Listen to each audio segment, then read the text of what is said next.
Kalau mengingat momen itu, saya yakin Bapak Ibu juga sedih, saya juga sedih.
Baik, Assalamualaikum warahmatullahi wabarakatuh. Selamat pagi, salam sejahtera buat kita semua.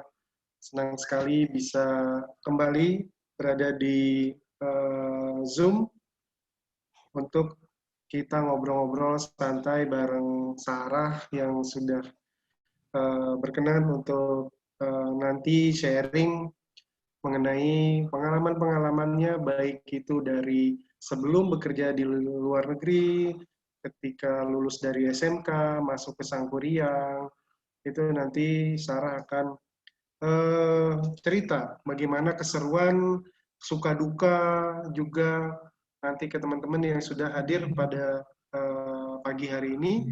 Ya, di sini saya mau sapa dulu teman-teman yang sudah hadir di sini. Ada tentunya Sangkuriang Maritim Hotel Institut Bogor, admin, selamat pagi.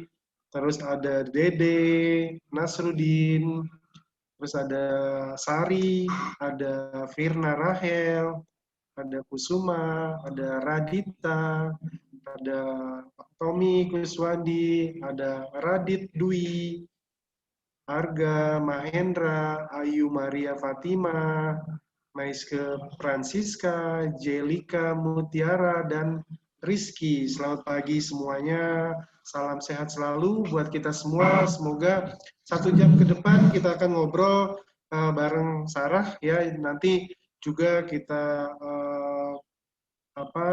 buka sesi pertanyaan. Silakan ya. Kami tidak membatasi pertanyaannya. Yang pastinya tanya sebanyak-banyaknya ke Sarah, gimana sih bisa kerja, bisa sampai ke luar negeri dan segala macam.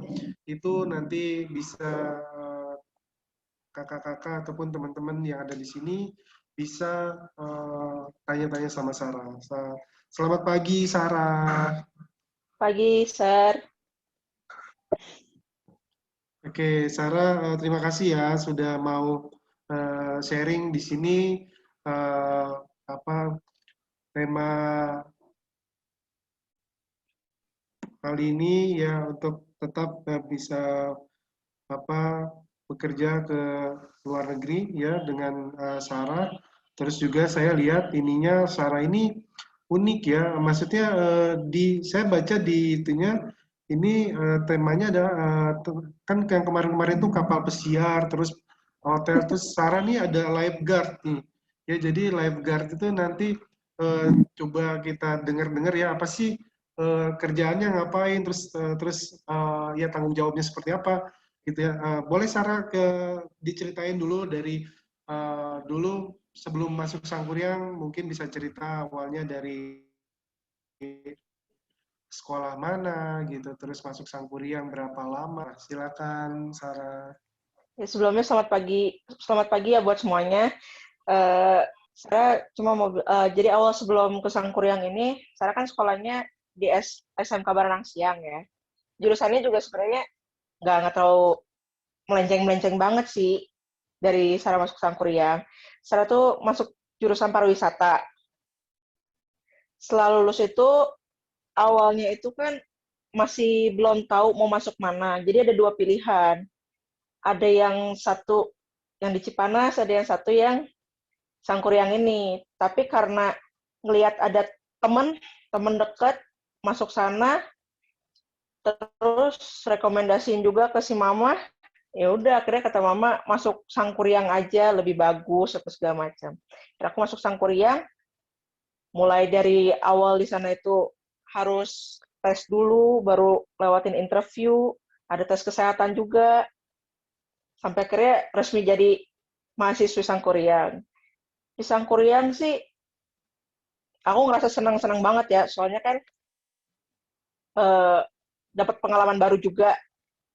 Aku ngambil manajemen perhotelan di Sangkuriang, jadi aku D3 kan di situ.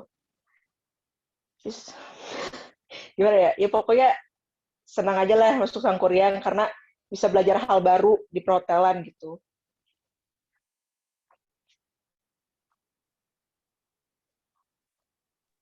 Oke, jadi ngambil program manajemen food and beverage ya, apa Sarah ya. Iya. Terus Sarah sekarang ini lagi posisinya lagi di rumah atau di luar negeri? Maksudnya lagi di Indonesia atau lagi di luar negeri? Posisinya masih di rumah karena lagi nunggu visa sama tiket buat keberangkatan. Oke, gimana sih pengen tahu dong waktu ke luar negeri itu prosesnya gimana sih? Kamu kan apakah sudah lulus dari Sangkuriang, wisuda, terus kamu ngelamar pekerjaan, atau memang ketika sebelum lulus malah sudah ada yang nawarin kerja gitu? Bisa nggak ceritain sama teman-teman kita di sini? Jadi awal kerja keluar itu status aku belum lulus dari Sangkuriang. Cuman emang udah mau wisuda. Jadi kan wisudanya itu masih bulan berapa gitu. Nah, karena daripada aku bosan di rumah, jadi aku iseng nyari pekerjaan. Nemu tuh interview sana sini, dapat yang di luar. Itu awalnya tuh lewat agent, tapi ya pokoknya cuman agentnya itu cuman sekedar bantuin kita sampai tahap interview aja sama orang dari sananya. Setelah itu sisanya kita semua yang ngurus. Oke, interviewnya susah nggak sih? Apa sih yang mereka tanyain waktu itu, Miss? Sebenarnya sih nggak susah sih, cuman ya mereka tuh nanyanya kenapa kita tuh mau gabung sama perusahaan mereka, semacam kayak gitu aja. Oh gitu ya, jadi standar-standar aja ya. Terus mengenai knowledge-nya, ditanyain nggak sih? Kayak knowledge, kan kamu kan F&B service ya, terus kayak knowledge gitu ditanyain atau nggak sih? Ada ditanyain pasti.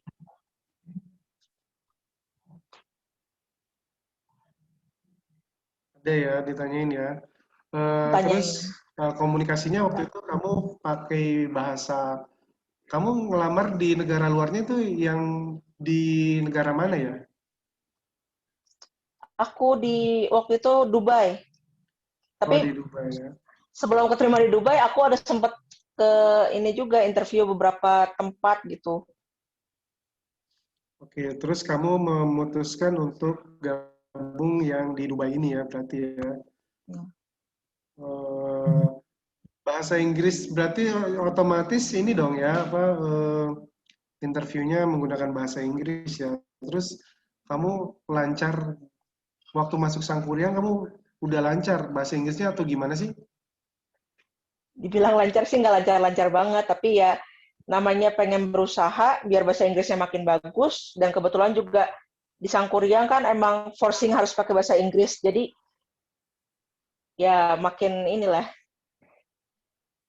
Ya, makin lumayan berguna, bahasa menurut Inggrisnya. kamu berguna banget nggak sih Sangkuriang tuh menerapkan harus setiap hari pakai bahasa Inggris, terus kalau ketahuan sama dosen nggak pakai bahasa Inggris didenda, itu menurut kamu gimana sih? Ya itu Kan kalau bagus didenda sih kan kalau uang buat, jajannya. bagus sih maksudnya kan jadi menaruh kepercayaan diri kita buat berbahasa Inggris gitu. Jadi kalau misalkan ada interview pakai bahasa Inggris, kitanya nggak, ya walaupun sekarang juga masih grogi ya akunya. Ya gitu biar nggak grogi aja. Bagus sih. Berarti bagus ya membiasakan kita untuk bisa berkomunikasi di dalam bahasa Inggris dengan teman-teman yang keseharian, tapi pasti sulit ya. Maksudnya yang tadinya kita sehari-hari berbahasa Indonesia sama teman-teman, bahkan ada yang menggunakan bahasa daerah gitu ya. Jadi tapi di Sangkuriang ini diwajibkan dari jam 8 pagi sampai jam 4 sore itu biasanya kita mewajibkan eh, siswa-siswinya berkomunikasi di dalam bahasa Inggris ya. Terus Sarah waktu ke sana itu kamu bekerja itu pergi sendiri atau ada temennya di sana ketika ketika sudah diterima kamu pergi sendiri atau bareng-bareng sama teman-teman yang diterima juga gimana tuh? Iya kalau berangkat ke sana itu biasanya kita dikumpulin sama orang-orang yang keterima juga. Jadi kita perginya bareng-bareng. Karena kan nyampe sana kita harus ikutin orientasi dulu dari perusahaannya. Gitu. Oke, artinya kamu nggak sendirian ya di sana, kamu ada apa teman-temannya yang juga sama-sama gabung di perusahaan yang sama ya, jadi tidak khawatir ya. Tapi ada nggak sih apa dari kamu kan perempuan ya, terus khawatir nggak sih orang tua kamu kerja di luar negeri tanpa ada orang ataupun saudara di sana gitu. Gimana sih? Ada nggak sih kekhawatiran kamu dan orang tua ketika itu? Kalau dari orang tua pasti, karena dulu sebelum aku kerja di luar itu kan aku pernah on the job training di Malaysia. Nah, waktu itu pas pulang dari sana itu aku nggak sampai habis kan nyelesain on the job trainingku. Jadi aku pulang itu aku jatuh sakit. Itu mama mama itu lebih over ke aku, maksudnya nggak ngebolehin lah kalau misalkan aku kerja di luar. Cuman ya mau nggak mau daripada stuck terus, jadi buat mama percaya aja sampai diizinin kerja di luar. Oke, artinya kamu pernah mengalami hal yang itu ya, misalnya sakit di sana terus harus pulang ke Indonesia gitu ya waktu job training ya. Itu ya Iya, Sarah ya. iya. Oke, terus itu yang membuat juga sekarang mungkin orang tua khususnya mama gitu nggak apa susah untuk meyakinkan kembali Sarah bekerja di luar negeri lagi ya gitu ya Sarah ya. Iya. Oke. Terus saya tadi kan sempat ini Sarah bilang di saya tuh waktu kerja ke luar negeri di Sangkuriangnya saya belum lulus gitu. Artinya eh, apa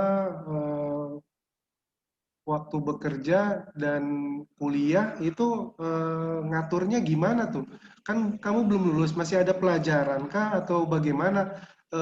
Kok bisa sebelum lulus bisa ini kan harus ngatur waktunya dengan kuliah gitu. Sedangkan kamu sudah diterima bekerja di sana. Tapi saya sangat salut sekali ya, maksudnya belum lulus aja udah bisa bekerja di luar negeri gitu loh. Coba gimana cara ngatur eh, waktunya ketika itu kuliah terus diterima kerja. Gitu. Jadi kebetulan waktu itu semua pelajarannya udah selesai, karena kan terakhir ada upgrade skill doang dari kampus. Selesai upgrade skill itu, kita udah bebas, karena waktu itu udah tinggal nunggu wisuda kita aja. Akhirnya ya udah tinggal mutusin aja apa nyari-nyari kerja gitu. Oke, berarti di situ tuh memang perkuliahannya sudah hampir selesai, tinggal nunggu wisuda ya. Jadi tidak ada masalah dengan perkuliahannya. Oke. Eh, ini ada yang bertanya nih dari Kak Dede Nasrudin. Kak Sarah, mohon maaf, kakak join di Dubai atau di Qatar? Kalau di webinar poster dimension ke Hilton Salwa Qatar. Gimana tuh, Sarah? Sarah, yang Iya. benar. Jadi awal itu aku kerja di Dubai, Hotel Jumeirah. Eh, Cuman aku kerja di sana kan 1 tahun 7 bulan, habis itu aku resign karena corona. Sekarang aku baru gabung ke Hilton Salwa di Qatar. Oke, jadi sebelumnya di Dubai dan sekarang sudah gabung di Hilton Salwa Qatar ya. Iya. Oke, posisinya sebagai apa nih yang sekarang? Lifeguard, aku masih jadi lifeguard. Oh, masih jadi lifeguard.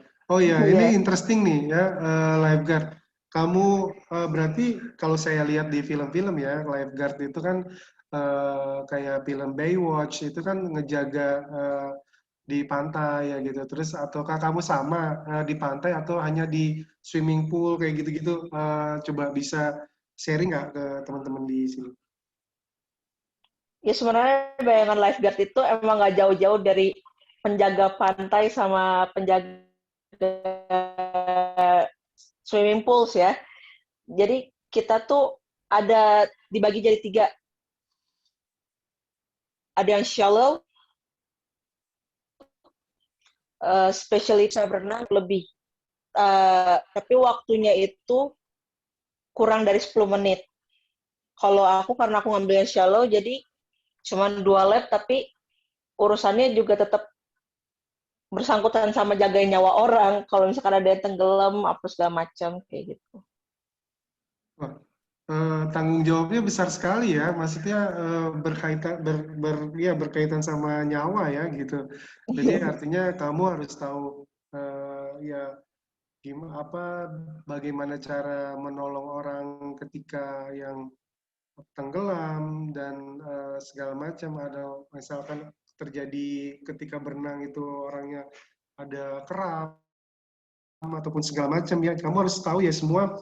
Kamu emang belajar di mana sih kok bisa kan kamu basicnya tadi manajemen food and beverage ya, terus sekarang kerjanya jadi lifeguard gitu. Belajarnya gimana di Sangkuriang diajarin apa gimana tuh? Gimana ya? Aku awalnya itu masih nggak belajar sama, maksudnya ngeblank lah kalau soal kayak begituan. Cuman di sana itu kita dikasih tahu. Jadi kita dikasih tahu sebelum itu kan ada orientasi, kita dikasih tahu cara-caranya. Gitu. Oke. Ada kelasnya sampai lulus. Oh, jadi dikasih training dulu ya, dikasih pendidikan dulu, pelatihan gitu ya, Sarah ya. Oke, Iya. ini ada tanya lagi nih dari Radit Dwi. Kak Sarah sharing waktu pertama kali join kerja di Dubai dong. Di sana kayak apa gitu. Kerja di Dubai gimana ya? Asik-asik aja sih, maksudnya suasananya ya sama kayak kalau aku ngambil lifeguard, kalian ngambil F&B service atau ya perhotelan, housekeeping atau apa, itu sama. Maksudnya ketemu guest-nya kadang ada yang ramah, ada yang enggak, atasannya kalau misalkan kita salah dikit apa gimana-gimana langsung nyerocos. Ya pokoknya samalah, sama-sama kayak Indonesia, sama kayak di luar sama kurang lebih.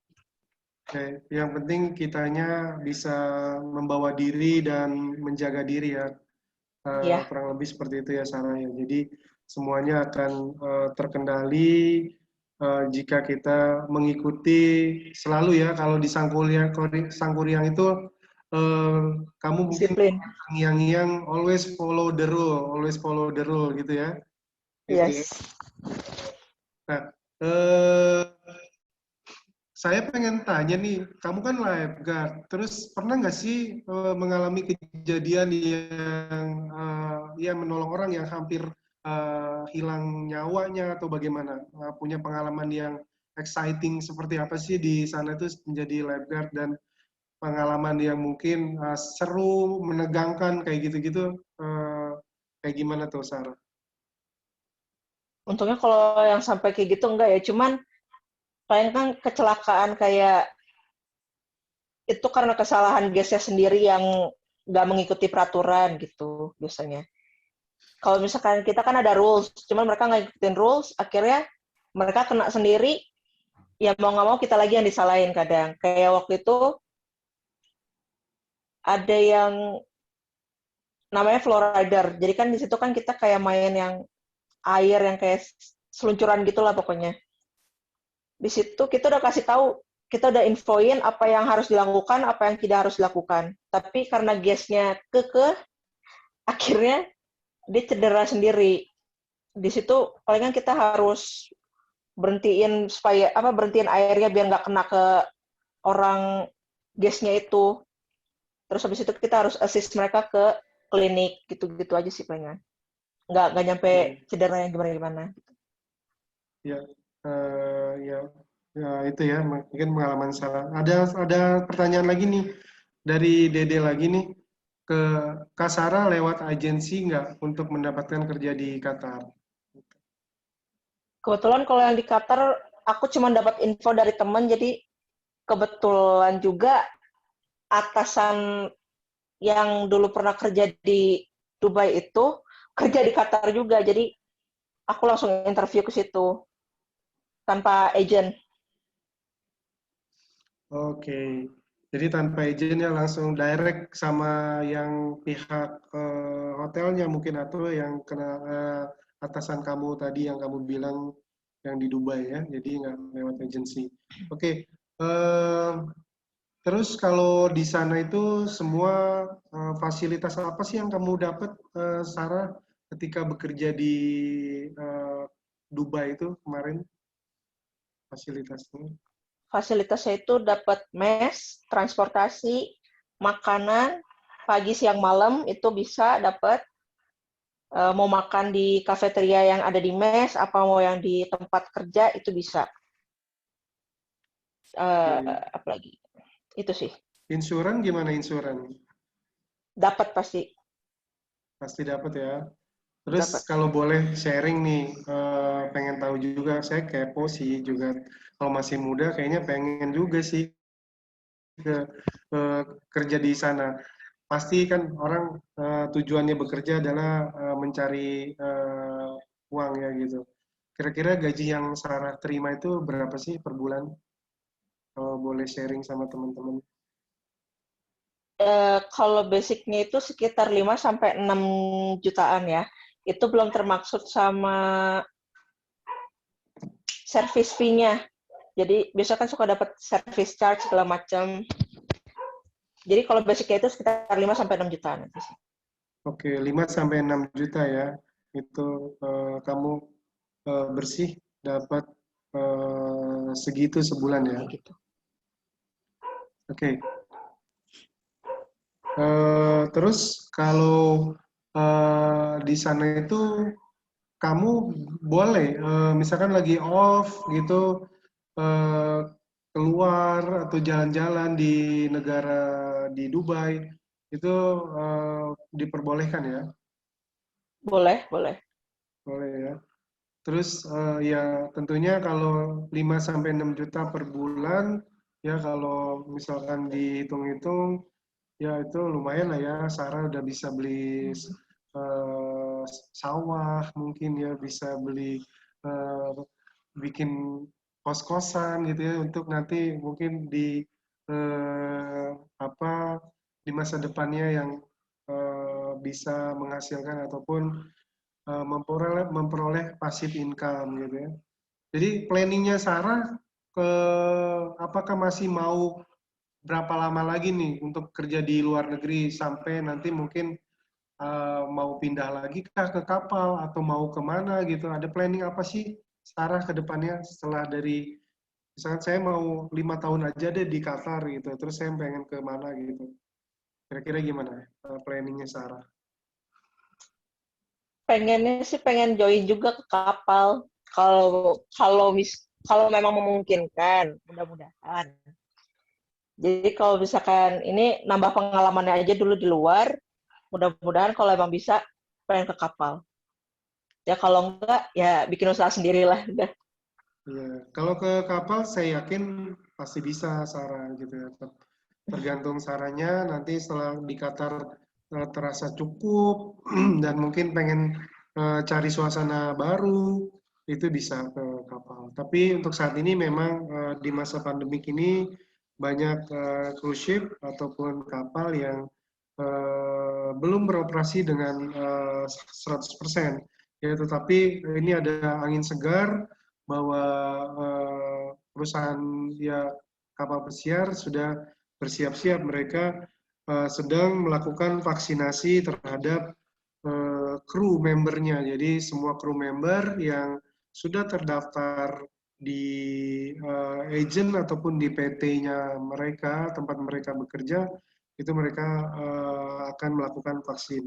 Jadi seperti itu kita doakan saja ya supaya semuanya ya berjalan kembali seperti sedia kala ya. Ini ada pertanyaan lagi nih dari eh, Dede lagi ya. Kusuma. Dari Kusuma. Kak Sarah mau tanya jadi waktu di Dubai berapa tahun kontraknya sama yang sekarang di Qatar. Terus gajinya berapa? Makasih Kak. Gitu. Jadi kontraknya berapa tuh? Kontrak itu paling ini 2 tahun ya. Oke, Kak, berarti Kalau Sarah dapat kontrak 2 tahun ya di sana ya? iya, Oke, terus ini tadi kayaknya gaji udah saya tanyakan ya, mungkin ya Kak Kusuma kelewat, mungkin tadi berapa 5 sampai 6 juta ya, Sarah ya? iya, iya 5 sampai 6 juta. Itu sudah include itu ya, apa service charge atau masih belum Belum, termasuk ya? belum, Belum ya. belum. Oke, jadi bisa lebih dong 5 sama 6 jutanya ya. Iya Oke, bisa. good. Terus kalau currency-nya, currency Qatarnya berapa Kak? Kalau boleh tahu. Ya, jadi satu Karena mata uang sana tuh berapa karena rupiah? Ya? satu maksud satu riadnya ya Ya, itu sekitar 3.000 ribuan berapa gitu. oke. Berarti lumayan lah ya, 3.000 ya dikali berapa itu. Ya pokoknya kalau dirupiahkan tadi Sarah bilang ya 5 sampai 6 juta, bahkan lebih dengan service charge. Ya. Oke, ada lagi kah pertanyaan saya?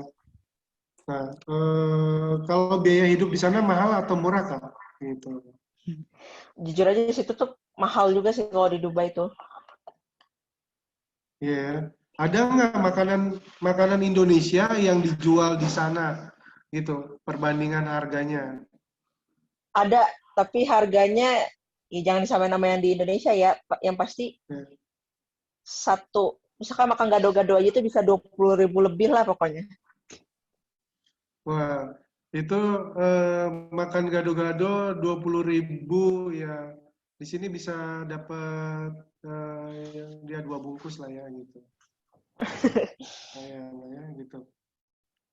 Eh, terus kita lihat lagi kolom chatnya masih adakah pertanyaan? Belum ada ya. Jadi eh, apa Sarah ini di Qatar ini kapan berangkatnya? Kira-kira di bulan apa? Karena dapat kabar kan di sana lagi lockdown, jadi belum tahu kapannya. Seharusnya April kemarin, pertengahan. Oke. Ada lagi nih kolom chat dari eh, tadi Gaya Hidup sudah. Ini dari Kak Firna kayaknya nih, Firna Rahel. Ini.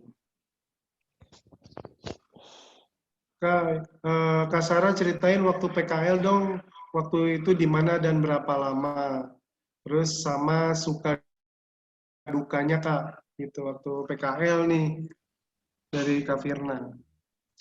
Kalau pertama PKL itu kan di Penang, Malaysia ya, hotel G Hotel namanya. Itu harusnya nyampe 6 bulan, cuman aku di sana nggak nyampe 6 bulan karena aku sakit, akhirnya aku harus pulang. Tapi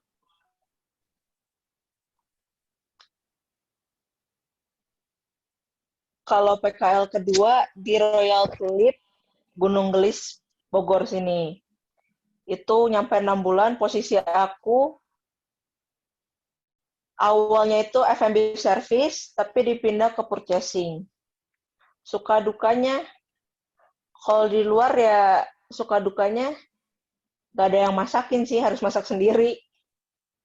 Kalau sukanya ya dapat teman baru, pengalaman baru, ya gitu.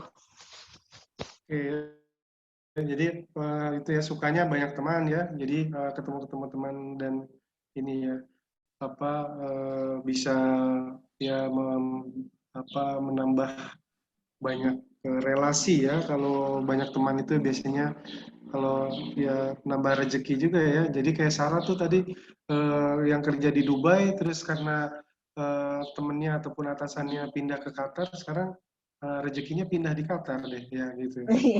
Iya. Ini dari Dede, tapi kayaknya Dede ini nanya ke saya. Pak Ya, Indra mau tanya ke Pak Indra, kalau ke kapal pesiar itu berapa lama prosesnya dari awal sampai join, Pak? Gimana sih, Pak, kerjaannya lebih berat di kapal atau di land base? Mahal nggak biayanya? Oke, yang pertama, Dede dari proses ya sama kayak Sarah gitu. Saya dulu harus menambah skill dan knowledge saya di bidang perhotelan.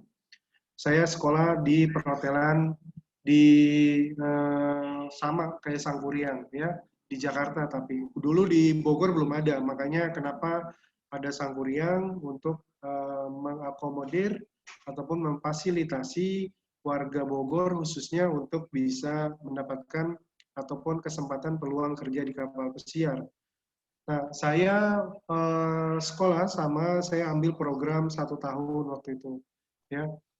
Terus saya melamar dan proses melamar itu banyak sekali halangan dan rintangannya. Nanti nikmatin yang terpenting adalah nikmati saja prosesnya.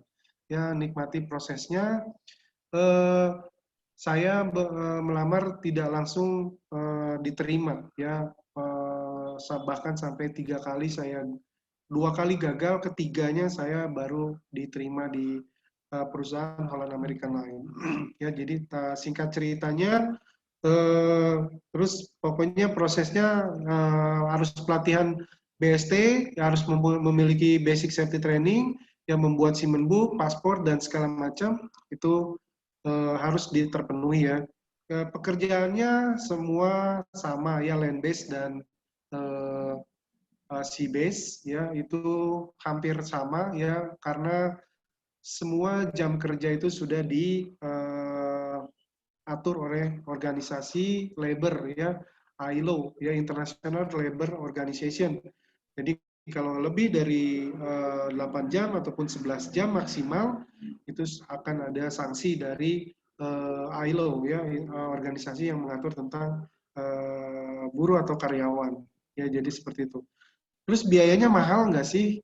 Kalau zaman dulu, waktu saya itu di Holland Amerika itu free of charge, ya, tidak ada biaya sama sekali yang dikeluarkan kecuali untuk paspor, ya, paspor kita bikin sendiri.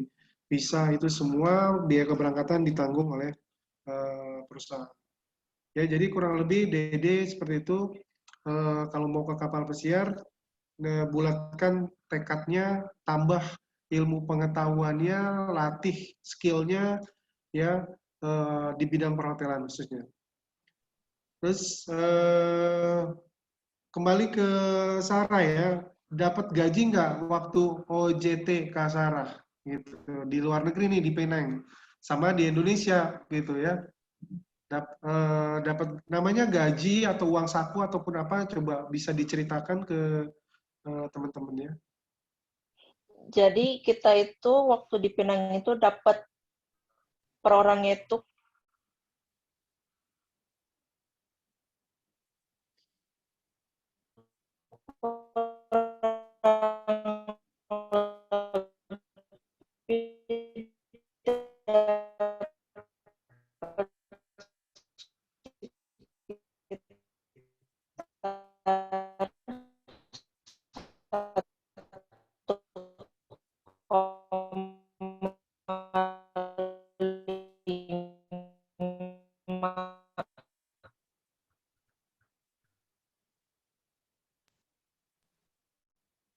Kalau Sarah, tadi kayaknya sinyalnya agak kurang ini, tapi tidak apa-apa, ya. Tadi sudah di saya keterimanya putus-putus. Yang penting jawaban Sarah mungkin sudah didengar oleh tadi yang ini, ya, bertanya, ya. Oke, sekarang dari Radit Dwi juga ada lagi pertanyaan nih. Kak Sarah tadi katanya sakit, ya, waktu magang, terus pulang sebelum 6 bulan. Ada denda yang harus dibayar nggak, Kak? Gitu. jujur kalau itu aku kurang tahu ya, soalnya pas aku pulang nggak ada info apa-apa gitu misalkan itu. Mungkin tapi seharusnya sih ada sih kayaknya. Cuman aku nggak tahu apa-apa waktu itu karena emang benar-benar lagi ngurusin apa kesehatan aku harus bolak-balik kan soalnya ke rumah sakit. Jadi Ya.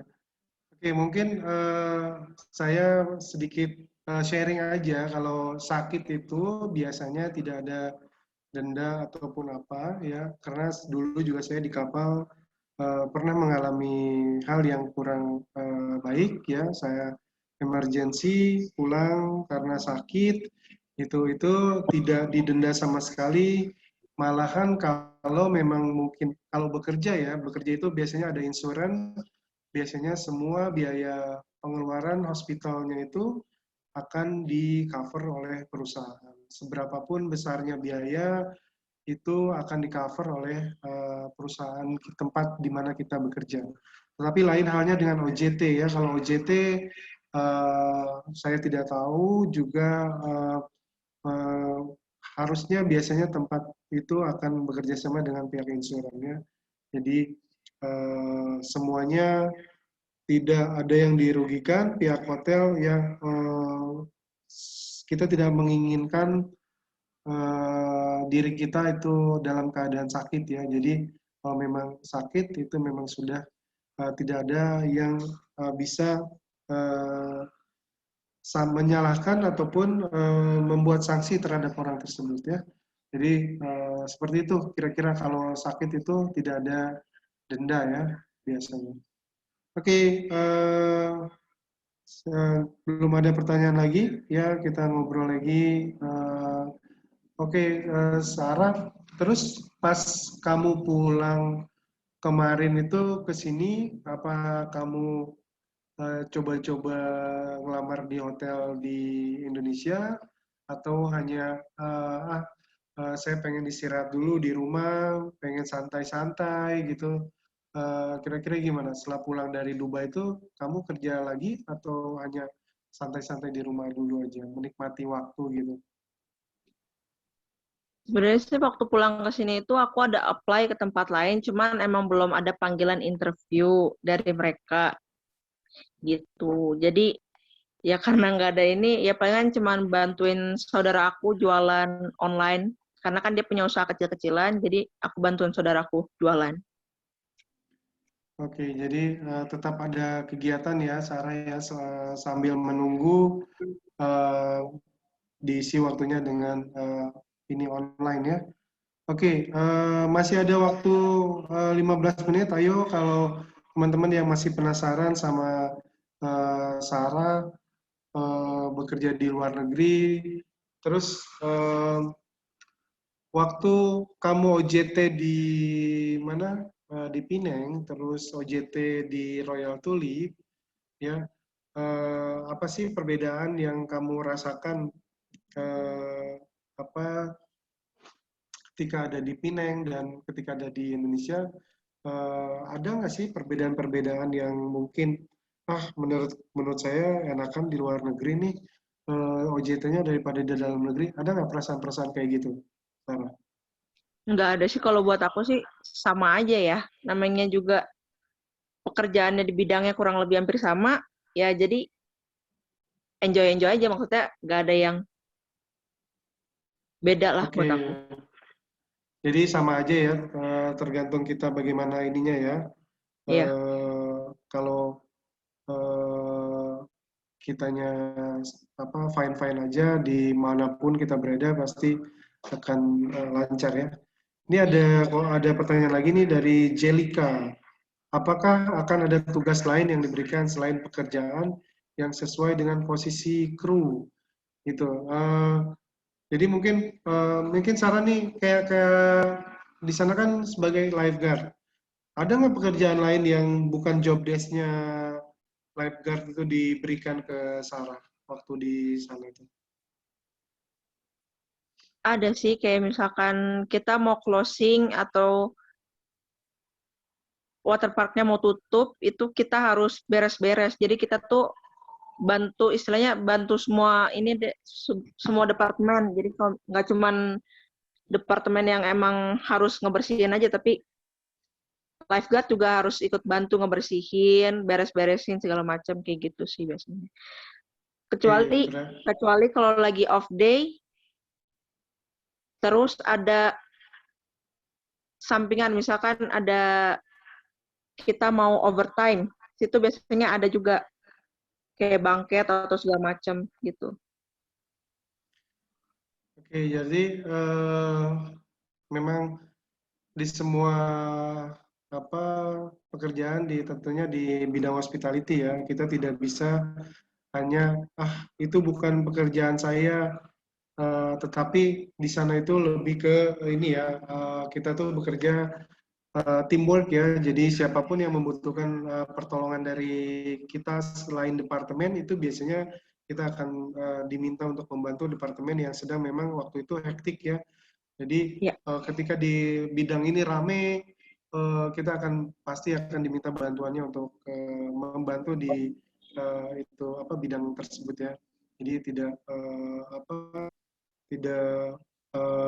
ini bukan pekerjaan saya, yang itu bukan pekerjaan saya ya, tidak seperti itu, tapi kita bisa. Dan tadi juga Sarah bilang di waktu kita libur, kalau kita mau menambah penghasilan, kita daripada diam di kamar ataupun di apartemen ya, bisa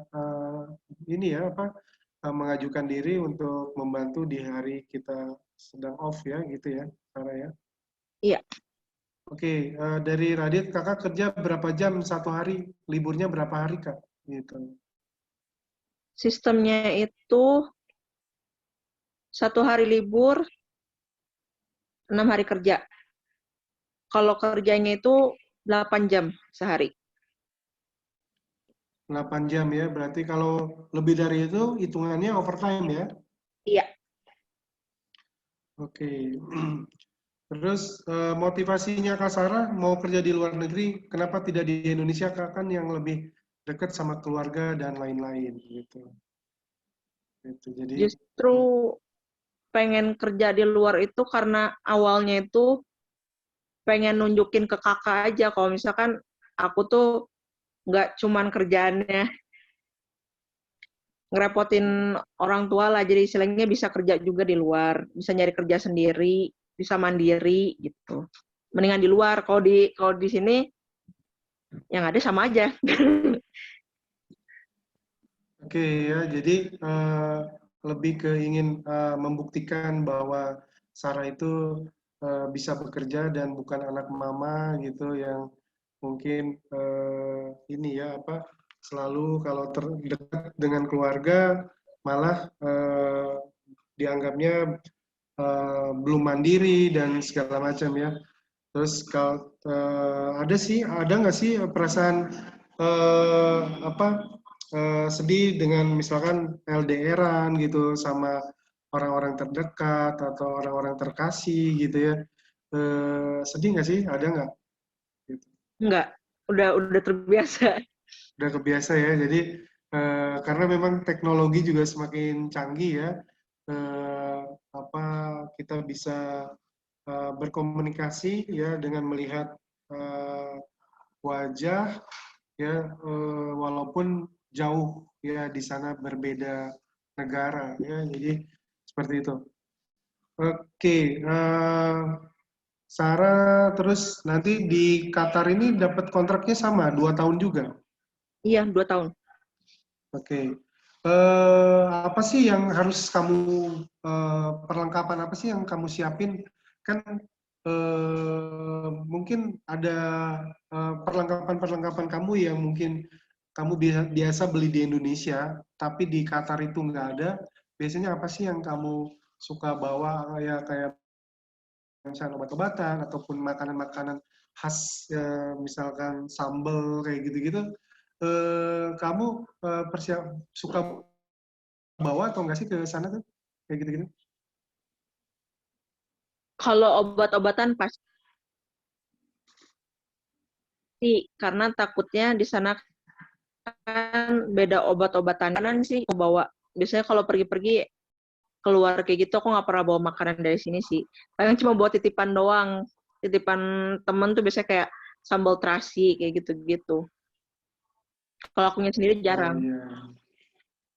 Oke ya, kalau kamunya sendiri jarang ya. Jadi eh, terus kalau di sana tuh di kafetaria ya, kan makanan pokok kita adalah nasi ya. Di sana nasi ada tersedia juga kan di kafetarianya gitu segala macam Iya, makanan.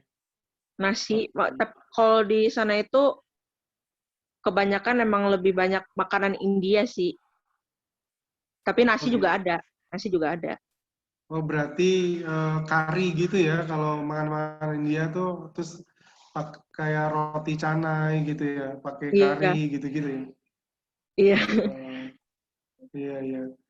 Ya, jadi pernah nggak sih kamu waktu misalkan di sana gitu ke tempat ada nggak restoran-restoran Indonesia di eh, waktu kamu di Dubai gitu? Ada ya orang Indonesia, misalnya restoran Padang deh gitu, ada nggak di sana? Kalau restoran Padang sih katanya ada, cuman aku belum pernah ke sana. Pengen cuman makan yang kayak jual empe-empe, gado-gado, nasi uduk, yang kayak gitu-gitu aja biasanya aku pergi.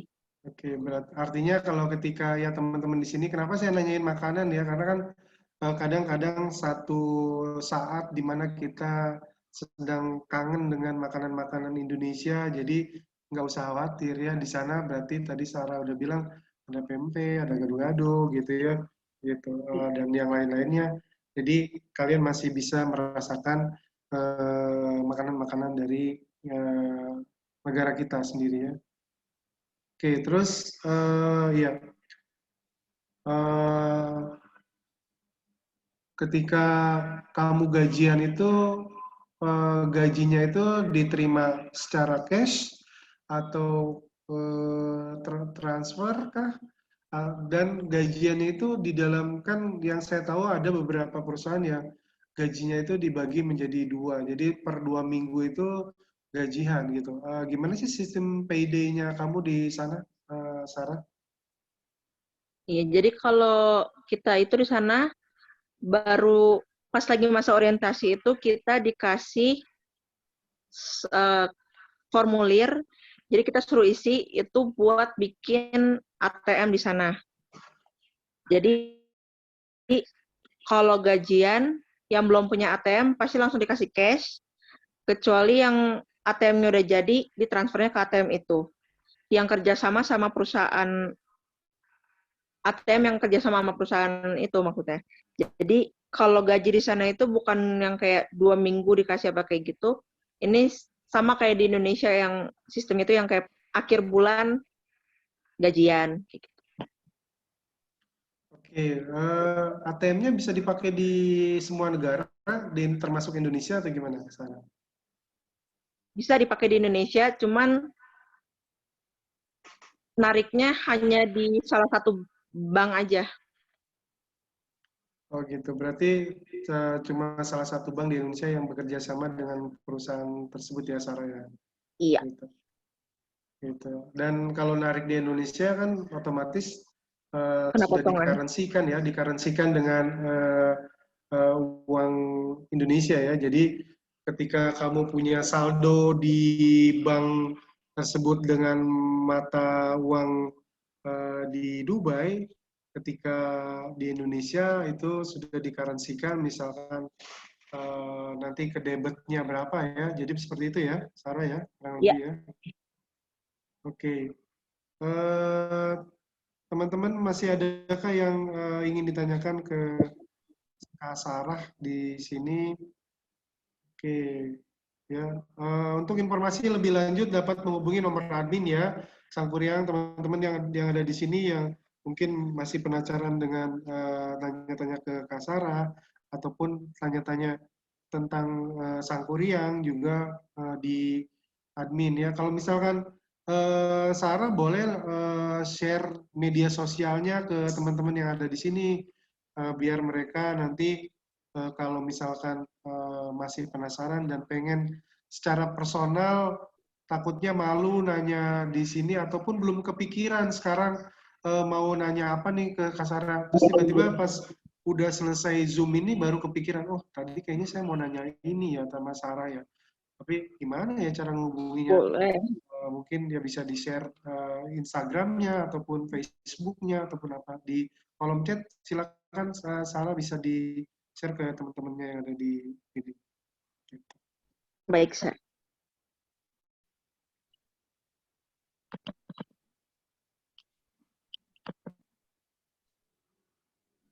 Oke, ya yang mau ini ya langsung ke di add ya di Facebooknya, tuh sorry di Instagramnya Sarah ya kepoin lifeguard tuh kayak gimana ya siapa tahu. Oh kamu berarti sebelumnya memang udah bisa berenang ya Sarah ya Iya, lifeguard ya gitu. Jadi ya iyalah ya pasti kalau jadi lifeguard harus bisa berenang lah ya. Gitu. Kalau nggak bisa berenang ya jangankan nolong orang lain ya gitu buat nolong dirinya sendiri aja kayaknya nggak bisa gitu kalau ada yang kecebur ya. Eh, Oke, mungkin 5 menit lagi saya pengen dengar pesan-pesan ataupun kesan dari Sarah untuk teman-teman yang hari ini gabung di Zoom nih. Mungkin ada yang baru mau daftar ke Sangguriang ataupun memang dia sudah ini terus pengen seperti Sarah gitu. Boleh Sarah silakan kesan pesan untuk apa teman-teman yang ada di sini. Silakan Sarah. ya buat yang baru mau gabung ke Sangkuriang, pokoknya kalian harus gabung. Gak salah lagi lah pokoknya kalau milih Sangkuriang. Karena di Sangkuriang itu kalian bisa belajar kedisiplinan, pokoknya semuanya bisa belajar di Sangkuriang. Kalau untuk kerja pasti dijamin kalian bisa kerja dimanapun kalau emang kalian niat, asalkan ada niat dari kalian sendiri. Buat yang udah gabung juga di Sangkuriang, selamat berusaha lah. Pokoknya jangan lelah untuk mengejar mimpi kalian. Oke, baik.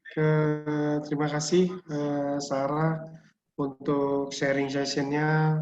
Jangan kapok kalau nanti diundang lagi sama kita buat teman-teman yang lagi pengen cari pekerjaan ya ataupun cari tempat-tempat sekolah, kuliah yang bisa membantu sampai dengan bekerja di luar negeri ya. Jadi pengen kayak teman-teman yang lain, ini sharing session ini kita adakan setiap hari ya untuk informasi untuk Sarah. Jadi selain Sarah kemarin sudah ada teman-teman ataupun senior-seniornya Sarah yang ada yang dari kapal, ada yang dari sama di Dubai dengan berbagai latar belakang ataupun jurusan, ada yang dari housekeeping, ada yang dari kulineri dan segala macam. Itu mungkin dari kami ya Sarah, sekali lagi terima kasih banyak. Untuk mengakhiri acara Zoom pagi ini, saya minta teman-teman untuk menyalakan videonya agar kita bisa mendokumentasikan atau mengabadikan momen ya kebersamaan kita di Zoom kali ini. Silakan semuanya dinyalakan ininya apa videonya. Oke, Miss Kusuma, Radit, Ayu Maria, Jelika, Rizky, Mbak Sari sudah ini sudah siap untuk di ini. Saya kasih aba-aba ya. 1, 2, 3. Oke. Sebentar. Oke, sekali lagi tangan sangkuriang dong. Silakan. Oke. Sekali lagi. Tangan sanggurian. Gimana tangannya? Oke, Mbak Sari silakan. 1, 2. Oke, terima kasih semuanya. Semuanya. Oke, terima kasih. Sukses selalu untuk semuanya. Sampai bertemu kembali. Thank you, Sarah. Thank you, Sir. Thank you, Sarah. Sama, thank you. Selalu. Amin. Sehat-sehat juga semuanya. Sehat-sehat.